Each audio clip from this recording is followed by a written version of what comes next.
A 6 días das eleccións municipais o escenario complícase pro Partido Popular na Illa de Arousa. A última hora desta tarde a formación afastábase do seu candidato á alcaldía. Facíao despois de que se coñecera que Matías González fora condenado por malos tratos no ano 2011. González Cañón, que nese momento tiña 22 anos, cumpriu unha pena de 25 días de traballos comunitarios por golpear na cara que fora até había uns meses a súa parella durante unha discusión na rúa. A muller sufriu a rotura dun dente e lesións leves na zona cervical.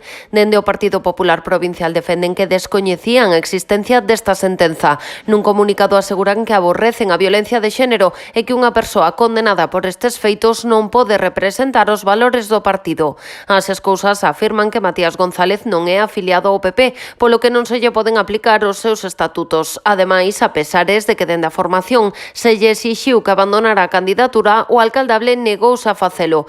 Deixala é unha decisión estritamente persoal, explican os populares, polo que unha vez publicadas as listas electorais, un candidato só deixará de selo por vontade propia. Ante esta situación, o PP comprometeuse a que González Cañón non pasará a integrar o grupo municipal do Partido Popular na Illa de Arousa, aínda que saia elixido. Pola súa banda, Matías González declarou a varios medios de comunicación locais que foi vítima dunha denuncia falsa. Defende que non ten antecedentes penais e atribúe esta situación a unha filtración interesada do entorno do Partido Socialista.